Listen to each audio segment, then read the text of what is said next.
Bismillahirrahmanirrahim. Assalamualaikum warahmatullahi wabarakatuh. My name is Arnold Ghifari and we're from group 11. Would like to presentate our presentation. So I'm gonna presentate my presentation and then my friend gonna go on. Assalamualaikum warahmatullahi wabarakatuh. Hello everyone. I'm gonna explain about the 2 points. The first one is the influential context of Victorian age to Matthew Arnold's ideas, and then the next one is the significance of moral conduct in Victorian age, as well as in Matthew Arnold's ideas. Okay, let's begin for the first topic. It's the influential context of Victorian age to Matthew Arnold's ideas. The literature of this era was preceded by Romanticism and was followed by Modernism or Realism. In the essay of Arnold's The Function of Criticism at the Present Time, it is noticeable that he rejects some of the Victorian ideas and fashion. And then the most critic and intellectual are not being able to see art in its true state, or as what Arnold say about the critical power to see the object as in itself it really is. And then the production of great literature requires two things: creativity and then the moment of great ideas. For the second one, topic is the significance of moral conduct in Victorian age, as well as in Matthew Arnold's ideas. Victorian and literary in Victorian period are much noted for the concern of morality. And then the Matthew's solution was that he is able to put down certain ideologies of criticism and educate others on how to criticize. And then this emanation of ideas and unprejudiced and impartial effort to study and spread the best that is known in the world. So that's all from me. Thank you. Assalamualaikum warahmatullahi wabarakatuh. Assalamualaikum warahmatullahi wabarakatuh. My name is Yasmin Saffana Nuha, and here I will explain two topics. The first is the concept of literature as creative power. The first is definition of criticism.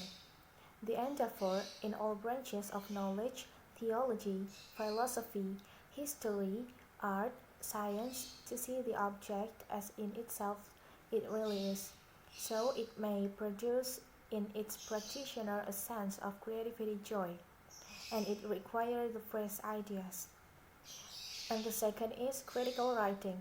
It is undeniable also that men may have the sense of exercising this free creative activity in other ways than in producing great works of literature or art. And the last is creative power. Criticism is necessary because Arnold thinks that creative power works with certain materials. The first is ideas, as stated in the book, the best ideas on every matter which literature touches, current at the time. And then the other is the power of man and the power of moment. The power of the man and the power of the moment, and the man is not enough without the moment. And then the next topic is the concept of criticism as critical power. Arnold stated that critical power is lower rank than the creative power. Arnold says that well-doing, learning, and criticizing can be creative projects, and that they can be just as fulfilling as a great work of literature. The critical process may in fact can be a crucial one for the creation of literary work. A critic needs to be free from two prejudices, historical and personal. Historical prejudice is when the critic resorts to view through the lens of past and neglects the present in the work. Personal prejudice refers to a personal liking that can cloud judgment. That's all from me. The next material will be presented by my partner. Thank you. The concept of literature as the enemy of dogma.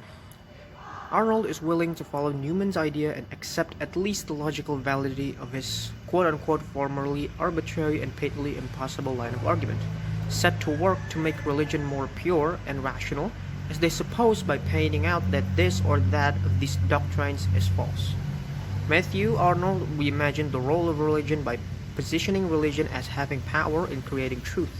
Here, in general, its course is determined for it by the idea which is the law of its being, the idea of disinterested endeavor to learn and propagate the best that is known and thought in the world, and thus to establish a current of fresh and true ideas. And the second one is the concept of literary criticism as part of social cultural criticism. Literary criticism is the comparison, analysis, interpretation, and or evaluation of works of literature. Social cultural criticism is another critical lens through which any text can be viewed. This form of criticism examines how different religions, ethnicities, class identifications, political beliefs, and views affect the ways in which texts are created and interpreted. Literary criticism directed to understanding or placing literature in its larger social context. It codifies the literary strategies that are employed to represent social constructs through a social methodology. And that's the presentation from our group. If there's any question, we would implore you to ask. And yeah, that's all from our group 11. That's all we can presentate. Thank you for your attention. Assalamualaikum warahmatullahi wabarakatuh.